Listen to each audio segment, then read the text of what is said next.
Episode की शुरुआत सयूरी के चिल्लाने से होती है, जो जंगल को देखकर चौंक जाती है।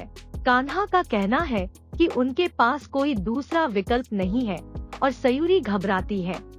इंद्राणी रश्मि से पूछती है कि क्या नकुल के लिए उसको कोई फीलिंग्स है। रश्मि हकलाती है और झूठ बोलती है। वह कहती है कि वे सिर्फ दोस्त हैं, लेकिन इंद्राणी गुस्से में उससे इस बारे में बात करती है कि वह कैसे सोच सकती है कि सरोज उनके रिश्ते के लिए स्वीकार करेगी।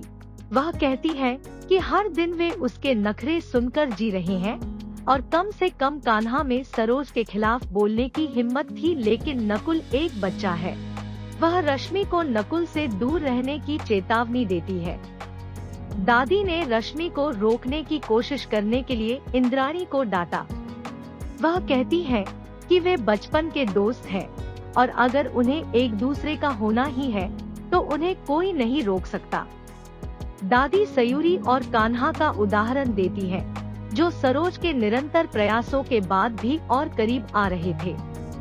इंद्राणी याद दिलाती है कि शादी हो चुकी है, लेकिन दादी कहती है कि यह सिर्फ बाहरी दुनिया के लिए है।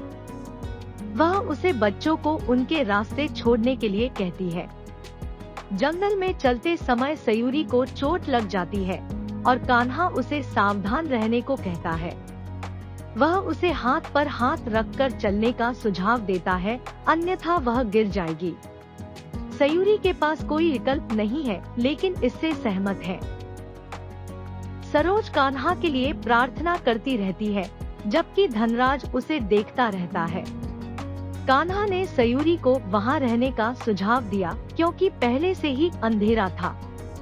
उनका कहना है कि वे वहां रात के लिए रुक सकते हैं और अगले दिन कोई व्हीकल मिलने का बाद घर जा सकते हैं। सयूरी तुरंत घबरा जाती है और कहती है कि जंगलों में जंगली जानवर हो सकते हैं, लेकिन कान्हा ने उसका मजाक उड़ाते हुए कहा कि यह केवल मच्छर या सबसे खराब स्थिति में सांप और बिच्छू हो सकते हैं। सयूरी ज्यादा घबराती है, लेकिन कान्हा उसे शांत करने की कोशिश करता है। सरोज अंजलि को फोन करती है और कहती है कि कान्हा अभी घर पर नहीं आया है। अंजलि सोचती है कि ऐसा लगता है कि उसकी योजना पूरी तरह से व्यर्थ नहीं गई और उसे अभी भी उम्मीद है। सयूरी फिसल जाती है और कान्हा की छाती पर हाथ रखते हुए गिर जाती है। वे दोनों एक आंख बंद करके गिर जाते हैं। कान्हा ने बिस्तर बनाया और दोनों विपरीत दिशा में सो जाते हैं। अंजलि सरोज से झूठ बोलती है कि सयूरी ने पार्टी में बहुत नशे में व्यवहार किया और कान्हा को भी पिलाया। सरोज यह जानकर चौंक जाती है कि कान्हा नशे में है। लकड़ी देखकर सयूरी घबरा जाती है। कान्हा उसे दिलासा देता है और उसे वापस सुला देता है। अंजलि झूठ बोलती रही कि सयूरी ने उसकी बिल्कुल नहीं सुनी और यहाँ तक कि कान्हा को यह कहकर पीने के लिए मजबूर किया कि वह उसका पति है। वह कहती है कि इस बात की संभावना है कि सयूरी कान्हा को उसके साथ रात बिताने के लिए पास के होटल में ले गई होगी और सरोज दंग रह जाती है। अंजलि ने फोन काट दिया और सरोज ने सयूरी पर अपने बेटे को नशे में लाने का आरोप लगाया। नकुल ने यह कहते हुए मना कर दिया कि सयूरी ने कान्हा ने केवल जूस पिया था, लेकिन सरोज का कहना है कि उनके जाने के बाद वह नशे में थी, इसलिए उसने उन्हें जल्दी भेज दिया। अंजलि खुश है कि वह सयूरी के खिलाफ चीजों को मोड़ने में कामयाब रही।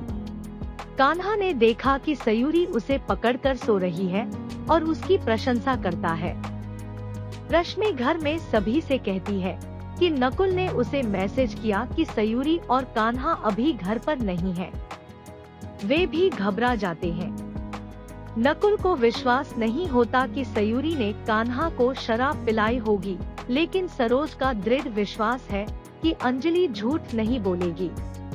सयूरी आधी रात को जागती है और कान्हा को लापता पाती है। वह डर जाती है और कान्हा का नाम लेकर चिल्लाती है। पानी लेने गया कान्हा उसकी चीख सुनता है और उसके पास वापस भागने लगता है। वह रास्ता भटक जाता है और समझ जाता है कि सयूरी बहुत घबरा रही है। वह उसकी चीख सुनने के लिए वापस चिल्लाता है।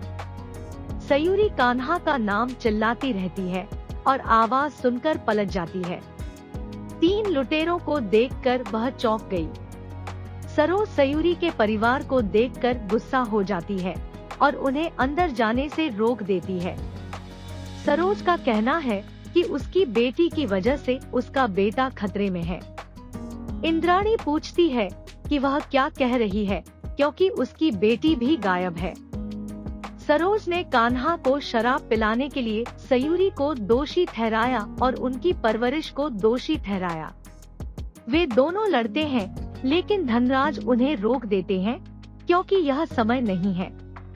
नकुल का कहना है कि उसने अपने दोस्त अजित से संपर्क किया, जिसके पिता एक पुलिस है। उनका कहना है कि उन्होंने सयूरी और कान्हा की तलाशी के लिए एक टीम भेजी थी। धनराज उसे अस्पताल में भी तलाश करने के लिए कहता है, क्योंकि कुछ भी हो सकता है और उन्हें उनकी मदद की आवश्यकता हो सकती है। सरोज डर जाती है। लुटेरे सयूरी के पास पहुँचे। लुटेरे सयूरी के गहने मांगेंगे और सयूरी इसे अच्छी तरह से देंगे। वे उसकी शादी की चेन की भी मांग करेंगे, लेकिन सयूरी इसे देने से इनकार कर देगी। गुंडा चाकू से वार करने की कोशिश करेगा, लेकिन कान्हा चाकू पकड़ लेगा।